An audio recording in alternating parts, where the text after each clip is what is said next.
জগাই মাদাই মহাপাপী ছিল, ওই নামের গুণে সে উদ্ধার হইল। ওই জগাই মাদাই মহাপাপী ছিল, নামের গুণে যখন উদ্ধার হইল, নিত্যানন্দ প্রভুর চরণে পেয়ে নিতাই চরণে বন্দনা করে প্রথমে নিত্যানন্দ প্রভু যখন নাম দিল, জগাই মাদাই নাম নিতে চাইনি, তাই নিত্যানন্দ প্রভুর মস্তকে কলসির কানা দিয়ে আঘাত করল। ওই কলসির কানা দিয়ে যখন নিত্যানন্দ প্রভুর মস্তকে আঘাত করল, ওই আঘাত করার সাথে সাথে তবুও নিত্যানন্দ প্রভু বলছেন, আরে জগাই মাদাই, আমায় মেরেছিস, ভালো করেছিস, তবু একবার বদনে বরে মধুমাখা নামেনি, আমায় মারছিস, ভালো করেছিস, তবু একবারে বদনে বরে মধুমাখা নামেনি। এমন ভাবে নিত্যানন্দ প্রভুর করুণা কখনো হবে? আরে কবে নিতাই চাঁদের করুণা হইবে?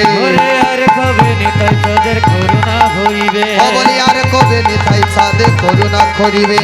আর কবে নিতাই চাঁদের করুণা করিবে? সংসার বাসনা মোর কবে তুচ্ছ হবে? সংসার বাসনা মোর কবে তুচ্ছ হবে? সংসার বাসনা মোর কবে তুচ্ছ হবে? সংসার বাসনা মোর কবে তুচ্ছ হবে? নিতাই চাঁদের কখনো যে করুণা হবে, আর এই সংসার বাসনা থেকে মুক্তি পাবো।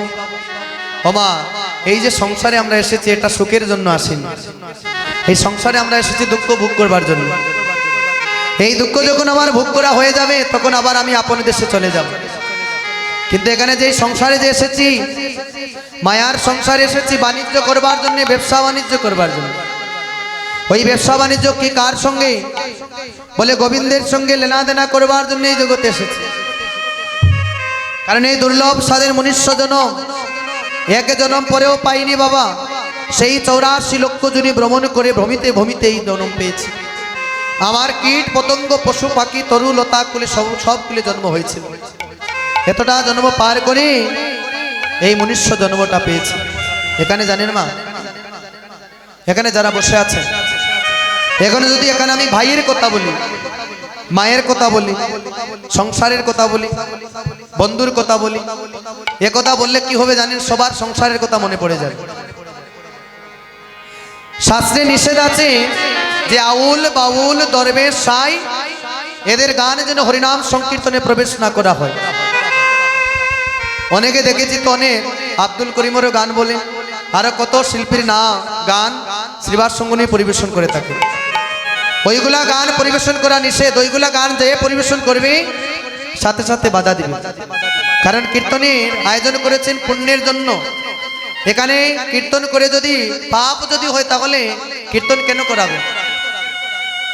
যতক্ষণ পর্যন্ত শাস্ত্রে বলছে হরিনাম সংকীর্তনে গিয়ে কৃষ্ণ কথা ব্যতীত অন্য কোনো কথা হবে না, গৌর কথা গোবিন্দ কথা বিহনে কোনো কথা হবে না। এখানে গোবিন্দের গুণকথা হবে। এখানে চাইলেও আমি গান বলে যেতাম, কত গান আছে, কতজন কত গান পরিবেশন করে শুনতে পাই, কত গান বলে না, কত বাউল শিল্পী গান গায়, আসরে এসে বলে দাঁড়িয়ে সেখানে কি জুম লাগিয়ে দে, ওই গানগুলা পরিবেশন করে। এগুলা পরিবেশন করা যেমন যারা শুনবে তাদের অমঙ্গল হবে, যারা কীর্তন দান করবে তাদের অমঙ্গল হবে, আর যে গান পরিবেশন করবে তার অমঙ্গল হবে।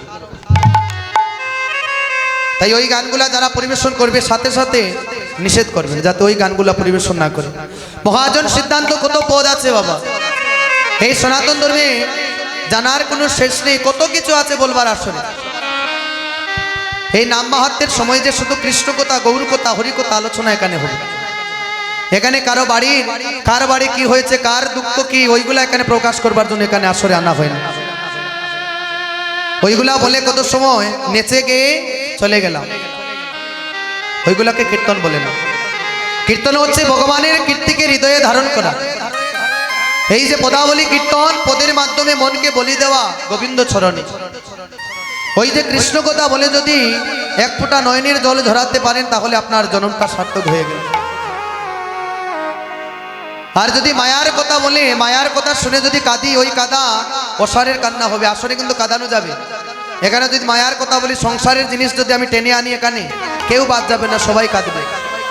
তাহলে ওই কাঁদা কেঁদে লাভটা হলো কি? আপনি তো আপনার সংসারের জন্য কাঁদছেন। পিতামাতা বলে যদি যারা কাঁদে, হয়তো যারা মা বাবা হারিয়েছে তারা কাঁদছে, পিতামাতাকে সম্মান করা, শ্রদ্ধা করা আমাদের কর্তব্য। এগুলা গোবিন্দ আমাদেরকে শিক্ষা দিচ্ছে। কিন্তু এই সংসারের মায়া যে আসরে কেঁদে কি লাভ হল? কোনো লাভ নেই। যদি কৃষ্ণ বলে নয়নের জল ঝরাতে পারেন, গোবিন্দ চরণ ধৌত করতে পারেন, তাহলে আপনার জীবন সার্থক। তাহলে সেই যে মধুমাখা কৃষ্ণ নাম, এই হরিনাম যে আমরা এই জগতে পেয়েছি, এই জগতে যে আমরা হরিনাম পেয়েছি, কার জন্য? শ্রীমন অদ্বৈত প্রভুর জন্য।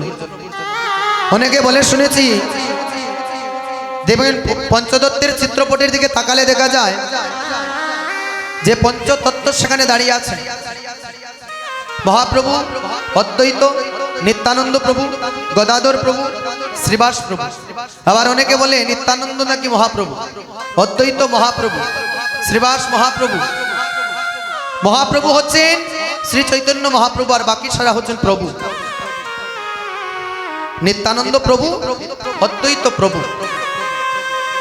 তাই আমরা অনেক সময় দেখি তো, কীর্তন আসরে যখন কীর্তন পরিবেশনে যে করেন, আমরা অনেকে মনে করি কীর্তনিয়া যা বলছে সব সঠিক, কিন্তু অনেকে কিন্তু জানেন, জেনেও কিন্তু আসরে প্রকাশ করেন না। আবার অনেকে শুনেছি বলে অপরাধ নাকি দুইটা আছে, কলির অপরাধ। এক অপরাধ হলো কোনো কীর্তনিয়াকে প্রশ্ন করতে পারবেন না। কীর্তনিয়াকে যদি প্রশ্ন করেন তাহলে নাকি অপরাধ হয়। আপনি অবশ্যই প্রশ্ন করতে পারেন, তবে প্রশ্ন করারও নিয়ম আছে। আসবেন, খোলাখুলি করে কানে কানে বলে যাবে। যদি কীর্তনিয়া সেটা জানে বলবে, আর যদি না জানে বলবে না। কারণ আমরা যে সব জানি তাও তো নয়, আমরা কিঞ্চিত পরিমাণে জানি। আমাদের থেকে আপনারা এখানে শত শত গুণই বেশি জানেন, আমরা জানি শত শত গুণই বেশি জানেন। তাই বলে এখানে যে দাঁড়িয়েছি বলে নিজেকে অনেক বড় পণ্ডিত মনে করবো, হবে না। শাস্ত্রে বলছে যশ মান খ্যাতি কুকুরের বিষ্ঠা স্বরূপ। ওইগুলার পিছনে দৌড়িতে নেই। আমি যদি ভালো হই বা আমার গুণ মানুষ গাইবে, আমি গাইতে হবে। আপনি যদি ভালো হন, আপনার গুণ দেশে দেশে মানুষ প্রচার করবে। আপনি যদি খারাপ হন, আপনার গুণ প্রচার করবে। তাই দেখবেন এই জগতে যারা ভালো মানুষ, যারা এই জগৎ ছেড়ে চলে যায়, ওরা মরার পরে, মৃত্যুর পরে মানুষ বলে আহারে ওই মানুষটা খুব ভালো ছিল। আর কিছু মানুষ মারা যাবার পরে মানুষ বলে না, ওই লোকটা মরেছে, খুব ভালো হয়েছে, বলে না মা? তাহলে এই জগতেই ওই জিনিসগুলোই থাকবে, আর কিছু থাকবে না। যে আপনি যে কোন কর্ম করেছেন, যদি ভালো কর্ম করেন মৃত্যুর পরে ডান দিকে চলে যাবেন বৈকুণ্ঠ নগরে। যদি মন্দ কর্ম করেন বাম দিকে চলে যাবেন 28 নগরে। সেখানে 28টা নরক আছে, এক একটা নরক 100টা করে কুণ্ড আছে। যে যেমনই কর্ম করবেন সেই কর্ম অনুসারে ফল আপনাকে ভোগ করতে হবে। তাই মহাপ্রভু এই কলিতে সে নাম যে প্রচার করেছেন, অদ্বৈত প্রভু এই মহানাম এই কলিতে এনেছেন। আমার মহাপ্রভুকে এনেছেন ফাল্গুন পূর্ণিমা তিথি নক্ষত্র ফাল্গুনী, আর হেনকালে জন্ম নিয়েছেন আমার গৌর গুণমণি। তাহলে অদ্বৈত প্রভু যখন এনেছেন, তাই অদ্বৈত প্রভুকে নিয়ে আমরা একটা গান বলবো। সবাই বসে বসে করে তালি করবেন। রাধে রাধে। হবড়ায় গৌরাই নাসে, হবড়ায় নিতাই নাসে,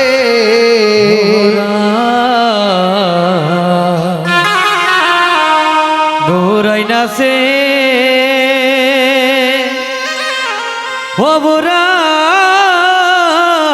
হবরায় নিতাই নাসে। হয়ে গো প্রেম বন্যা দিয়া বুড়ায় জগতে বাসাই সে, হায় গো প্রেম বন্যা দিয়া বুড়ায় জগ বাসাইছে। হে গো প্রেম বন্যা দিয়া বুড়ায় জগতে বাসাইছে। ওরে প্রেম বন্যা দিয়া বুড়ায় জগ বাসাইছে। ও বুড়ায় প্রেমাই নাসে গো, বুড়ায় প্রেমাই নাসে। প্রেম বন্যা দিয়া গো বুড়ায় জগতে বাসাইছে। বুড়ায় প্রেমাই নাচে গো বুড়াই প্রেমাই নাচে। প্রেম বন্যা দিয়া বুড়াই জগতে ভাসাইছে।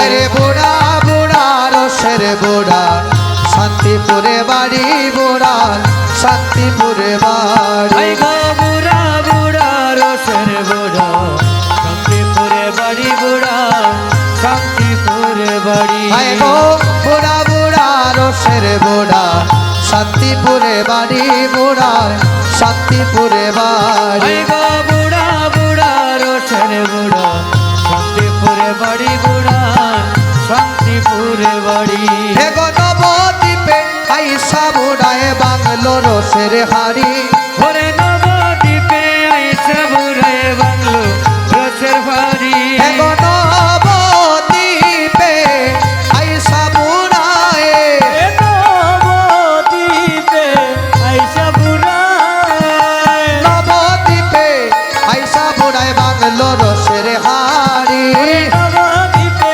আইসা বুড়ায় বাংলো রোষের বাড়ি ও বুড়ায় প্রেম আইনাছে গো বুড়ায় প্রেম আইনাছে প্রেম বন্যা দিয়া বুড়ায় জগতে ভাসাইছে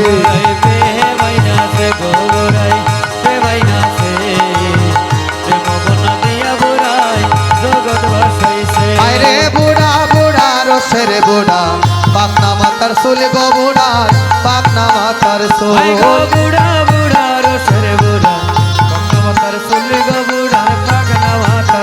ও হায় রে বুড়া বুড়া রসের বুড়া পাকনা মাতার চুলে বুড়ার পাকনা মাতার চুল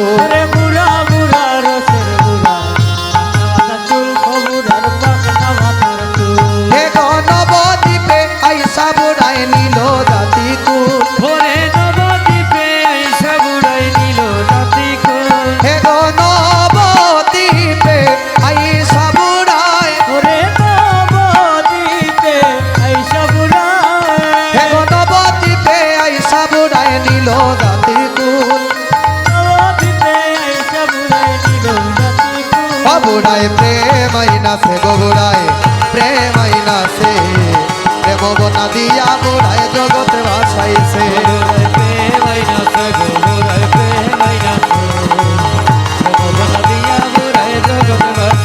ওই গো প্রেম বন্যা দিয়া বুড়ায় জগতে ভাসাইছে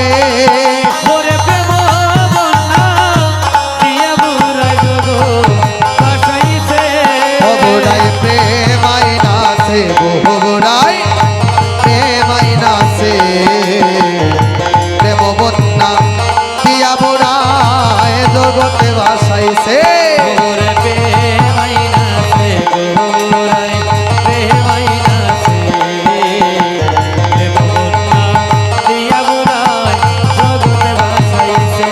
ও হায় রে বুড়া বুড়া রসের বুড়া তার শান্তিপুরে বাড়ি ও বুড়ার শান্তিপুরে বাড়ি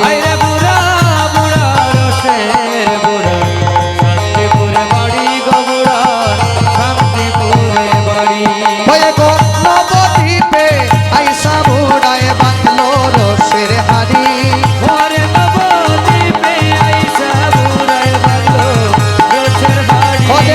বাংলো রসের হাড়ি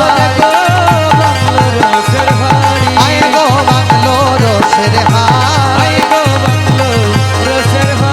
ওই গো নবদ্বীপে আইসা বুড়ায় বাংলো রসের হাড়ি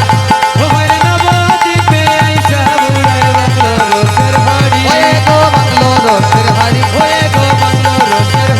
এ গো বাংলো রসের হাড়ি এ গো নবদ্বীপে আইসা বুড়ায় বাংলো রসের